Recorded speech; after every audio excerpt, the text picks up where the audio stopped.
জুলাই গণহত্যা মামলায় শেখ হাসিনার বিরুদ্ধে দ্বিতীয় দিনের সাক্ষ্য গ্রহণ আজ। ট্রাইব্যুনালে সাক্ষ্য দেবেন জুলাই যোদ্ধারা। 24-এর 4 আগস্ট ফ্যাসিস্ট পতনের আন্দোলনে প্রাণ যায় শতাধিক ছাত্র জনতার। একদিন এগিয়ে আনা হয় গণভবনমুখী লং মার্চ। ফেনীতে 24-এর এদিনে গুলিতে প্রাণ যায় 7 জনের। এখনো ধরাছোঁয়ার বাইরে মূল হোতারা। হতাশ জুলাই যোদ্ধার স্বজনরা।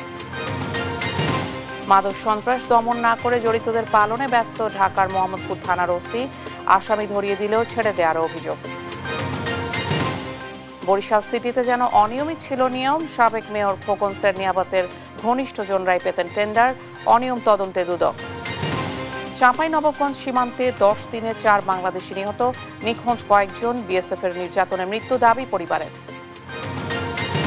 এবং গাজায় ত্রাণ বিতরণ কার্যক্রমেও ইসরায়েলি বর্বরতা। একদিনে নিহত শতাধিক ফিলিস্তিনি।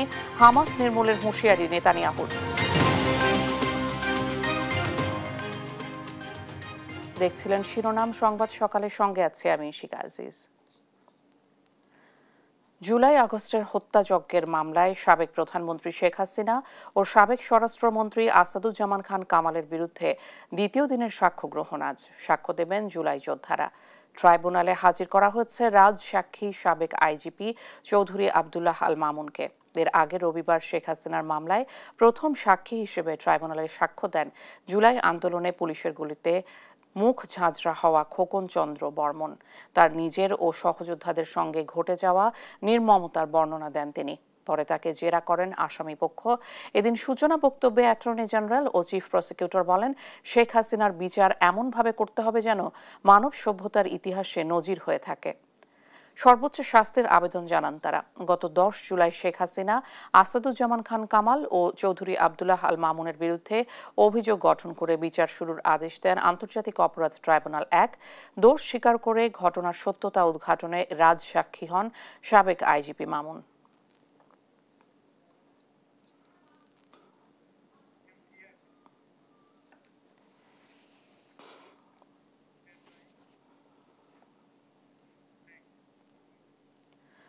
দেশের জনগণ প্রতিশোধ বিভেদের রাজনীতি চায় না উল্লেখ করে জীবনমান উন্নয়নের রাজনীতিতে সবাইকে সক্রিয় হওয়ার আহ্বান জানিয়েছেন বিএনপি ভারপ্রাপ্ত চেয়ারম্যান তারেক রহমান। বলেন, জনগণই বিএনপির সব ক্ষমতার উৎস। রোববার বিকেলে রাজধানীর শাহবাগে ছাত্রদলের সমাবেশে ভার্চুয়ালি যুক্ত হয়ে তিনি আহ্বান জানান, তরুণ প্রজন্মের প্রথম ভোট ধানের শীষের পক্ষে হোক। সাইফুল রিপনের রিপোর্ট। জুলাই আগস্টের গণ অভ্যুত্থানের প্রথম বর্ষপূর্তিতে রাজধানীর শাহবাগে জাতীয়তাবাদী ছাত্র দলের সমাবেশে ভার্চুয়ালি যুক্ত হন বিএনপির ভারপ্রাপ্ত চেয়ারম্যান তারেক রহমান। প্রধান অতিথির বক্তব্যে নেতাকর্মীদের উদ্দেশ্যে তারেক রহমান বলেন, সাহস ও সততার সঙ্গে এগিয়ে গেলে গণতন্ত্রকামী জনগণ বিএনপির সঙ্গেই থাকবে। বাংলাদেশের জনগণ আর বিভেদ, বিরোধ, প্রতিহিংসা, প্রতিশোধের রাজনীতি তারা চায় না।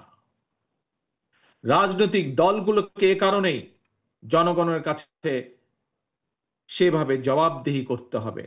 রাজনৈতিক দলগুলোর কাছে জনগণ চায় রাজনীতির গুণগত পরিবর্তন। সুতরাং আসো, কথামালার রাজনীতি নয়, বরং আমরা শুরু করি মানুষের জীবন মান উন্নয়নের রাজনীতি। দেশকে তাবেদার রাষ্ট্র করতে গেল 1.5 দশকে দেশের শিক্ষা ব্যবস্থাকে ধ্বংস করে দেয়া হয়েছে বলে অভিযোগ করেন তারেক রহমান। জনগণের ভোটে নির্বাচিত হয়ে দেশ পরিচালনার দায়িত্ব পেলে নতুন কর্মসংস্থান তৈরি সহ শিক্ষা স্বাস্থ্য ব্যবস্থার উন্নয়নে নেয়া বিএনপির নানা পরিকল্পনা তুলে ধরেন তিনি।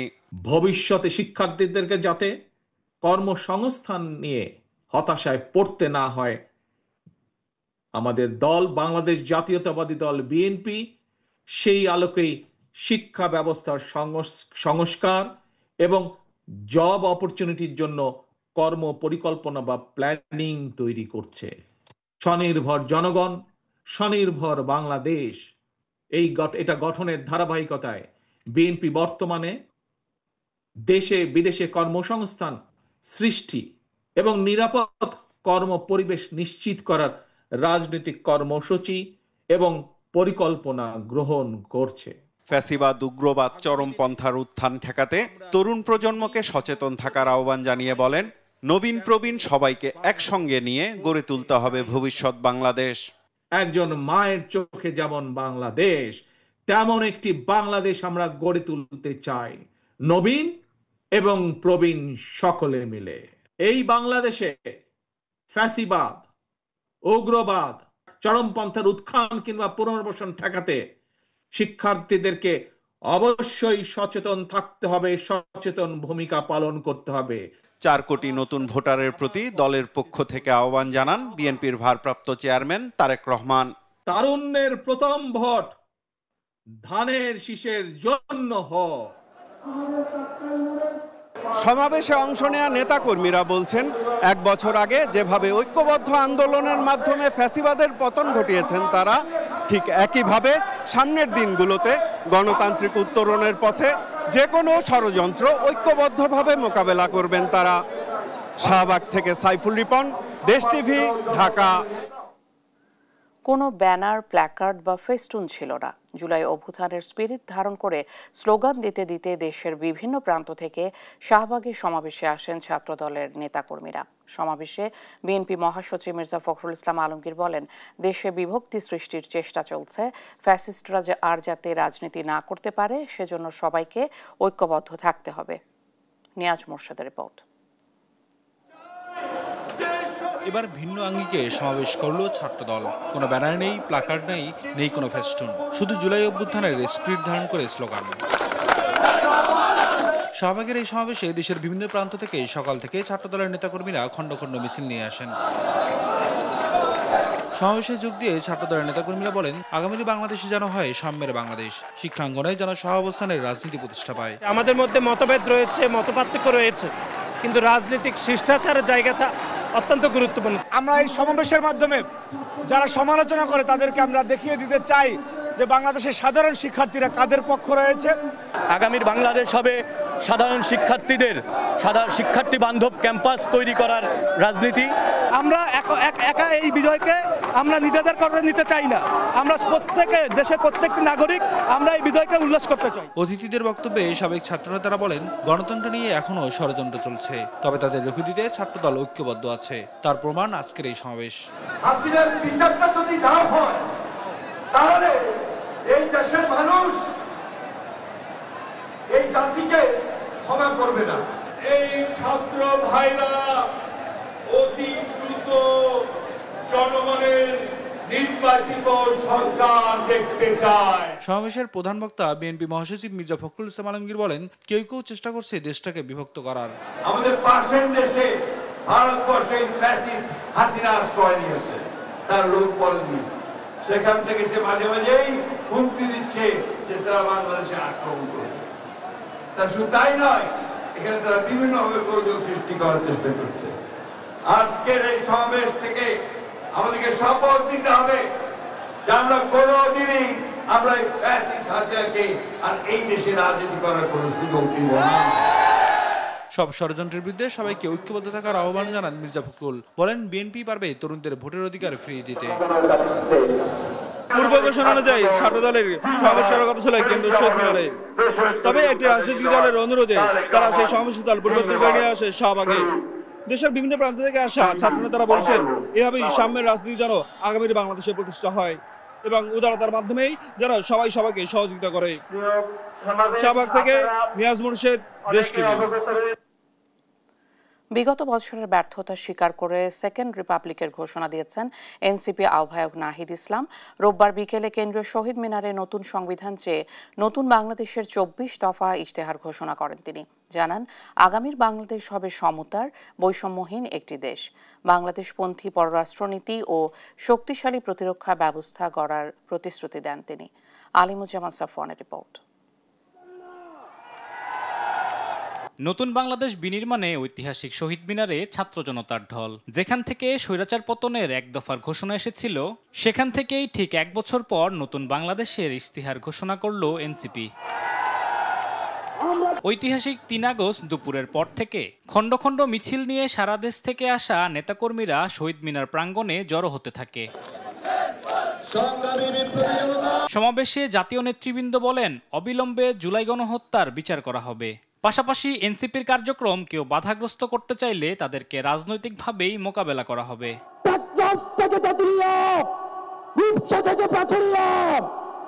এনসিপির একটা নেতা কর্মীর দিকে যদি কেউ চোখ তুলে তাকায়, আমরা তাকে রাজনৈতিকভাবে মোকাবেলা করব। যে আওয়ামী লীগ, যুবলীগ, ছাত্রলীগের সন্ত্রাসীরা আমার সহযোদ্ধাদের রক্ত ঝরিয়েছে, সেই সন্ত্রাসীদের বিচার চাইতে এসেছি। পরে বিচার সংস্কার, নতুন সংবিধান প্রণয়ন, বাংলাদেশপন্থী পররাষ্ট্রনীতি ও শক্তিশালী প্রতিরক্ষা কৌশল সহ 24 দফা উত্থাপন করেন দলটির আহ্বায়ক নাহিদ ইসলাম। কেবল এক ফ্যাসিবাদী শাসক হটিয়ে আরেক ফ্যাসিবাদী ব্যবস্থার উত্থানের সম্ভাবনাকে জিয়ে রেখে আমরা নিশ্চিন্তে ঘরে ফিরতে পারি নাই। তাই ঠিক 1 বছর পরে আমরা শহীদ মিনারে আপনাদের সামনে দাঁড়িয়ে নতুন বাংলাদেশের আমাদের সেকেন্ড রিপাবলিকের 24 দফা ইস্তেহার ঘোষণা করছি। নতুন বাংলাদেশকে সেকেন্ড রিপাবলিক হিসেবে গড়ে তোলার ঘোষণাও দেন নাহিদ। পুরাতন ঝেড়ে ফেলে আমাদের রাষ্ট্রের নতুন যাত্রায় আমাদের প্রথম অঙ্গীকারী হচ্ছে গণপরিষদের মাধ্যমে একটা নতুন সংবিধান। জুলাইয়ের আকাঙ্ক্ষা পূরণে আমাদের এই নতুন সংবিধান একনায়কতন্ত্র, পরিবারতন্ত্র, ফ্যাসিবাদী কাঠামোর বিলোপ করে একটি বৈষম্যহীন গণতান্ত্রিক, অন্তর্ভুক্তিমূলক ও জনকল্যাণমুখী রিপাবলিক গঠন করবেন। আলিমুজ্জামান সাফওয়ান, দেশ টিভি, ঢাকা। কেন্দ্রীয় শহীদ মিনারের সমাবেশে দেশের বিভিন্ন স্থান থেকে আসেন এনসিপির নেতাকর্মীরা। তাদের সবার কণ্ঠে ছিল নতুন বাংলাদেশ বিনির্মাণের স্বপ্ন। সাদ আহমেদের রিপোর্ট।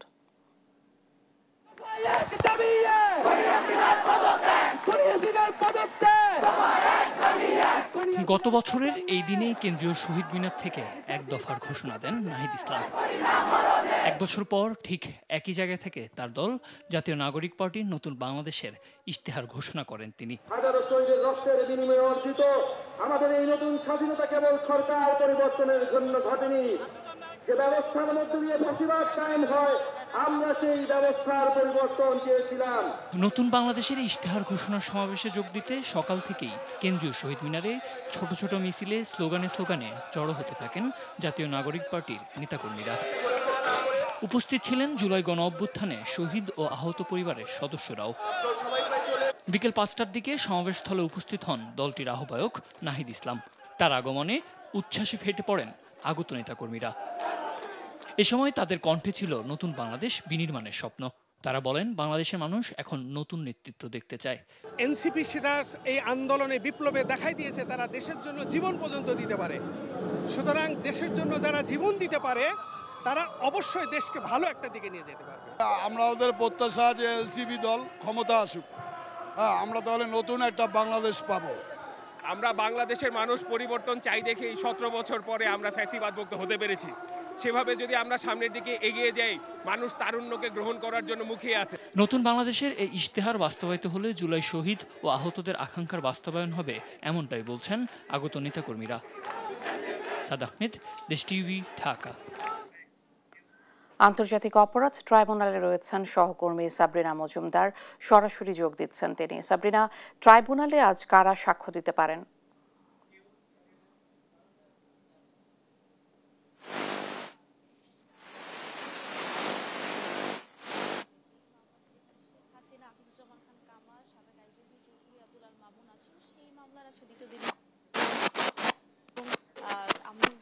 যদি জানাতে চাই যে এর আগের দিন অর্থাৎ কালকে কিন্তু আসলে একজন সাক্ষী আসলে সাক্ষ্য দিয়েছিলেন, যার নাম ছিলেন খোকন বর্মন, এবং তিনি এই সাক্ষ্য দিতে এসে যিনি বলেছিলেন যে তার সামনে তিনি যেভাবে হত্যাযজ্ঞ দেখেছিলেন এবং তার সাথে যেভাবে আসলে তিনি যেভাবে আসলে আহত হয়েছেন জুলাই আগস্ট গণহত্যায়, সেটি আসলে তিনি বর্ণনা করেছেন। এবং সেই সাথে যেটি জানিয়েছেন যে তিনি হচ্ছে সাবেক প্রধানমন্ত্রী শেখ হাসিনা, ওবায়দুল কাদের, আসাদুজ্জামান খান কামালের আসলে তিনি সঠিকভাবে বিচার চান। এবং সেই সাথে তার বক্তব্য দেওয়ার পর কিন্তু যে শেখ হাসিনার যে ট্রাইব্যুনাল নিযুক্ত আমির হোসেন, তিনি কিভাবে আসলে ঘটনা ঘটেছিল সেটির আসলে বর্ণনা দিয়েছেন এবং এখানে সূচনা বক্তব্যে কিন্তু অ্যাটর্নি জেনারেল এবং চিফ প্রসিকিউটর তাজুল ইসলামও হচ্ছে এই ফ্যাসিস্ট যে শেখ হাসিনা তার আসলে বিচার চেয়েছেন ট্রাইব্যুনালের কাছে। তো আজকে আসলে একটু পরেই হচ্ছে সাক্ষ্য গ্রহণ শুরু হবে, তবে ইতোমধ্যে রাজসাক্ষী চৌধুরী আব্দুল আল মামুনও কিন্তু ট্রাইব্যুনালে হাজির হয়ে গিয়েছে। তিনিও আসলে আজকে ট্রাইব্যুনালে বসে থাকবেন এবং বসে বসে হচ্ছে তিনিও যেহেতু রাজসাক্ষী তিনিও আসলে দেখবেন। তো এখন পর্যন্ত এই ছিল সর্বশেষ খবর ট্রাইব্যুনাল থেকে। ইশিকা। সাবরিনা, অনেক ধন্যবাদ আপনাকে। আন্তর্জাতিক অপরাধ ট্রাইব্যুনাল থেকে বিস্তারিত জানাচ্ছিলেন সহকর্মী। প্রত্যাশিত সংস্কার না করলে অন্তর্বর্তী সরকার বিশ্বাসঘাতক হিসেবে পরিচিতি পাবে, এ মন্তব্য জামাতে ইসলামের নায়েবে আমির ডাক্তার সৈয়দ আব্দুল্লাহ মোহাম্মদ তাহেরের রোববার সোহরাওয়ার্দী উদ্যানে ইসলামী ছাত্র শিবিরের জুলাই স্মৃতি লিখন কর্মসূচির পুরস্কার বিতরণ অনুষ্ঠানে তিনি কথা বলেন। হাসান আল মাহমুদের রিপোর্ট। সোহরাওয়ার্দী উদ্যানে শিবিরের সহযোগী সংগঠন সাইমুম শিল্পী গোষ্ঠীর জুলাই জাগরণ সাংস্কৃতিক উৎসবের তৃতীয় দিনে ভিড় দর্শনার্থীদের। নান্দনিক ডিজাইনে ফুটে তোলা জুলাইয়ের নানা ছবি, দেয়াল লিখন জুলাই জুড়ে হত্যার মোটিভ ফুটে উঠেছে শিল্পীর দারুণ ছোঁয়ায়। ফেসিবাদের নির্যাতনের প্রতীক আয়নাঘর দেখতে দীর্ঘ সারি সাধারণ মানুষের। প্রতীকীয় আয়নাঘরের অন্ধকার প্রকোষ্ঠে শেখ হাসিনার নির্মমতা কিছুটা উপলব্ধি পাওয়া যায় বলে মনে করছেন দর্শনার্থীরা। সেই আয়নাঘরের যদি এক সেকেন্ডও থাকার কথা না এখানে, সেই জায়গাতে মাসকে মাস, বছরকে বছর, বছরের পর বছর যারা আটকে ছিল আসলে তাদের জন্য ব্যাপারটা তো অনেক টাফ ছিল। কিভাবে তিলে তিলে মেরে ফেলা যায়, একেবারে না মেরে কিভাবে শাস্তি দিয়ে মেরে ফেলা যায় সেটার প্রতিশ্রুতি আমরা দেখলাম। 2 মিনিট থাকতে পারে না এখানে। এখন চিন্তা করতেছি 9 মাস 1 বছর যারা দীর্ঘ 15 বছর এখানে আটক ছিল এরা কিভাবে এখানে থাকতো, আমরা এগুলো আমরা অবাক হয়ে যাই। এদিন বিকেলে জুলাই স্মৃতি লিখন কর্মসূচির বিজয়ীদের মধ্যে পুরস্কার বিতরণ অনুষ্ঠানের প্রধান অতিথি ছিলেন জামায়াতে ইসলামের নায়েবে আমির সৈয়দ আব্দুল্লাহ মোহাম্মদ তাহের। এ সময় তিনি বলেন, অন্তর্বর্তী সরকার সংস্কার নিয়ে সময় ক্ষেপণ করছে। বাংলাদেশের স্বাধীনতা সার্বভৌমত্বকে অক্ষুণ্ণ রাখার জন্য যা কিছু প্রয়োজন এই সরকারকে সেটি করতে হবে, না হলে জনগণের সাথে বিশ্বাসঘাতকতা হিসাবে, শহীদদের সাথে বিশ্বাসঘাতক হিসাবে যারা রক্ত দিয়েছেন, ত্যাগ করেছেন, তাদের সাথে বিশ্বাসঘাতক হিসাবে ইতিহাস আপনাদেরকে চিহ্নিত করবে। জুলাইয়ের পরে কিছু মানুষ বিভক্তি তৈরি করছে বলে অভিযোগ করেন শিবির সভাপতি। যারা শহীদ হয়েছে তাদের মূল আশা ছিল এই সমাজে চূড়ান্তভাবে বৈষম্যের অবসান ঘটবে, এই সমাজ থেকে অন্যায় অবিচার চূড়ান্তভাবে বিলোপ হবে এবং এই সমাজ এমন একটি নয়া স্বরূপে প্রতিষ্ঠিত হবে যার মধ্য দিয়ে অদূর ভবিষ্যতে কেউ ফ্যাসিস্ট হতে চাইলেও সেই সুযোগ তার জন্য থাকবে না। সব ষড়যন্ত্র মোকাবিলা করে বৈষম্যহীন সমাজ গঠনে শিবির কাজ করে যাবে বলেও জানান নেতারা।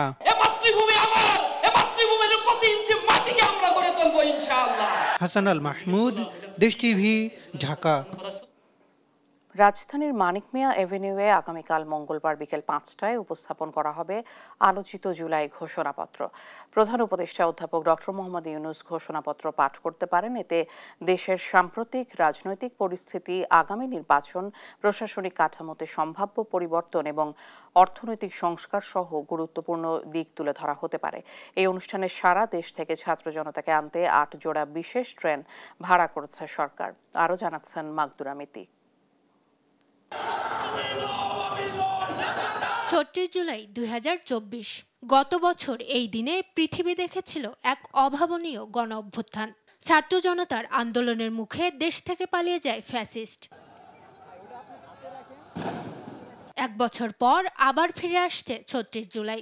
এই দিনে ঘোষিত হতে যাচ্ছে জাতির আকাঙ্ক্ষিত জুলাই ঘোষণাপত্র। এই উপলক্ষে সারা দিনব্যাপী আয়োজন থাকবে রাজধানীর মানিক মিয়া এভিনিউয়ে। তথ্য অধিদপ্তরের এক বিজ্ঞপ্তিতে বলা হয়, জুলাই ঘোষণাপত্রের খসড়া চূড়ান্ত করেছে অন্তর্বর্তীকালীন সরকার। 5 আগস্ট বিকেল 5টায় এই ঘোষণাপত্র জাতির সামনে উপস্থাপন করা হবে। ঘোষণাপত্রে দেশের সাম্প্রতিক রাজনৈতিক পরিস্থিতি, আগামী নির্বাচন, প্রশাসনিক কাঠামোতে সম্ভাব্য পরিবর্তন এবং অর্থনৈতিক সংস্কার সহ গুরুত্বপূর্ণ দিক তুলে ধরা হতে পারে। জুলাই ঘোষণাপত্র অনুষ্ঠানে সারা দেশের ছাত্র জনতার অংশগ্রহণ নিশ্চিত করতে ৮ জোড়া বিশেষ ট্রেন ভাড়া করেছে সরকার। এসব ট্রেনে মঙ্গলবার দুপুরের মধ্যে অংশগ্রহণকারীদের রাজধানীতে পৌঁছানো এবং অনুষ্ঠান শেষে একই ট্রেনে নিজ নিজ এলাকায় ফিরে যাওয়ার সুযোগ রয়েছে। পুরো ব্যবস্থার জন্য প্রাথমিকভাবে ব্যয় ধরা হয়েছে প্রায় ৩০,৪৬,০০০ টাকা, যা বহন করবে মুক্তিযুদ্ধ বিষয়ক মন্ত্রণালয়। নির্ধারিত সময়সূচি অনুযায়ী দূরবর্তী জেলা রংপুর, চট্টগ্রাম, সিলেট ও রাজশাহী থেকে ট্রেনগুলো ছাড়বে ৪ আগস্ট রাতে ও ৫ আগস্ট ভোরে। আর ঢাকার আশেপাশের জেলা থেকে ট্রেন ছাড়বে অনুষ্ঠান শুরুর কয়েক ঘন্টা আগে। মাকদুরা মিতি, নিউজ ডেস্ক, দেশ টিভি। চাঁপাইনবাবগঞ্জে বেড়েছে ডেঙ্গু রোগীর সংখ্যা, এতে চরম আতঙ্ক সৃষ্টি হয়েছে স্থানীয়দের মনে। এ নিয়ে জানাতে সরাসরি যোগ দিচ্ছেন সহকর্মী তারেক রহমান। তারেক, ডেঙ্গুর সংক্রমণ রোধে কি উদ্যোগ দেখছেন?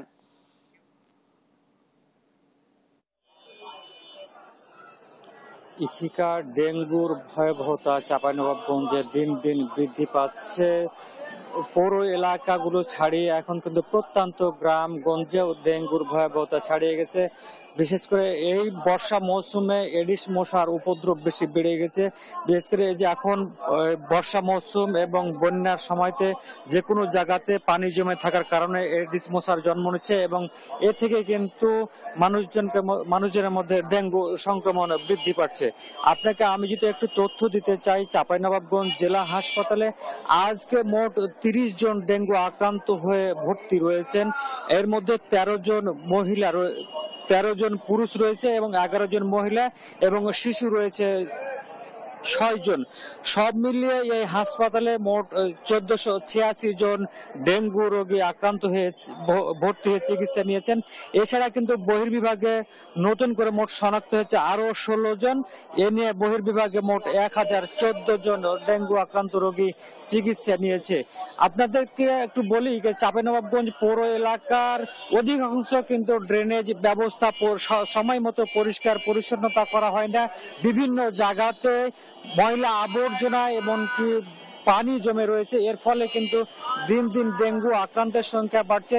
চাঁপাইনবাবগঞ্জ পৌর এলাকার মধ্যে কিন্তু আমরা কয়েকজন মৃত্যুর খবরও পেয়েছি ডেঙ্গু আক্রান্ত হয়ে। তারা কিন্তু রাজশাহী মেডিকেল কলেজ হাসপাতালে মৃত্যুবরণ করেছে। এর আগে তারা কিন্তু চাঁপাইনবাবগঞ্জ জেলা হাসপাতাল থেকে চিকিৎসা নিয়ে ছাড়পত্র নিয়ে বাসায় গেছেন অথবা উন্নত চিকিৎসার জন্য রাজশাহী তাদেরকে পাঠানো হয়েছিল। আমরা চাঁপাইনবাবগঞ্জ জেলা হাসপাতালের চিকিৎসকদের সঙ্গে কথা বলেছি। তারা বলছে চাঁপাইনবাবগঞ্জ জেলা হাসপাতালে 2টি ওয়ার্ডকে তারা ডেঙ্গু ওয়ার্ড হিসেবে প্রস্তুত করে রেখেছে এবং সেখানে তাদের চিকিৎসা চলছে। এছাড়া কিন্তু বেডের বাইরেও কিন্তু অনেকে জায়গা না পেয়ে মেঝেতে চিকিৎসা নিচ্ছে। আমরা পৌর কর্তৃপক্ষের সঙ্গে কথা বলেছিলাম। তারা যে বিষয়টি বলছে তাদের একেবারে ক্ষমতা কমে এসেছে। তাদের যে ফগার মেশিনগুলো রয়েছে মশা নিধনের জন্য অর্থাৎ স্প্রে করার জন্য, অধিকাংশ ফগার মেশিনগুলো নষ্ট হয়ে পড়েছে। শুধু চাঁপাইনবাবগঞ্জ পৌরসভা নয়, শিবগঞ্জ, নাচল, রহনপুর পৌরসভার একই কিন্তু অবস্থা। সবগুলোর কিন্তু ড্রেনেজ ব্যবস্থা খারাপ এবং পরিষ্কার পরিচ্ছন্নতা ঠিক মতো না হওয়ার কারণে কিন্তু চাঁপাইনবাবগঞ্জ এখন একেবারে ডেঙ্গুর হটস্পটে পরিণত হয়েছে। যে ইসিকা, এই ছিল আমার কাছে চাঁপাইনবাবগঞ্জের ডেঙ্গু নিয়ে সর্বশেষ পরিস্থিতি। তারেক, অনেক ধন্যবাদ আপনাকে। চাঁপাইনবাবগঞ্জের ডেঙ্গু বিস্তার নিয়ে বিস্তারিত জানছিলাম সহকর্মীর কাছে। এদিকে চাঁপাইনবাবগঞ্জ সীমান্তে মাত্র 10 দিনে 4 বাংলাদেশি নিহত হয়েছেন, নিখোঁজ রয়েছেন কয়েকজন।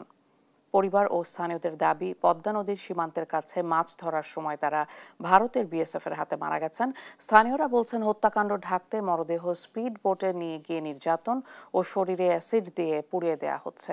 সহকর্মী তারেক রহমানের পাঠানো তথ্য ও ছবিতে জানাচ্ছেন অঙ্কন চৌধুরী।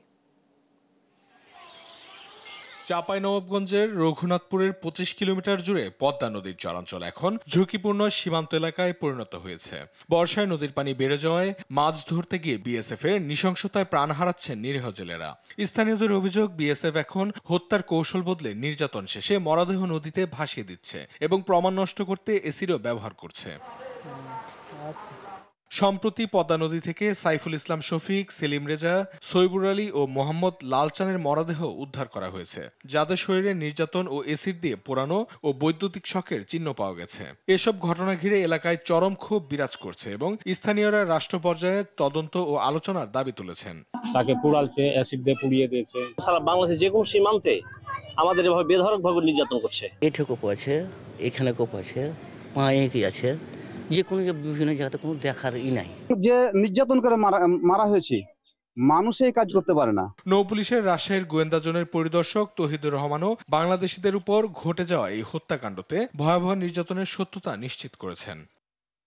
এই শরীফুলের গায়ে ফোস্কা জাতীয় এরকম ঝলসানো ফোস্কা আছে সমস্ত শরীরে।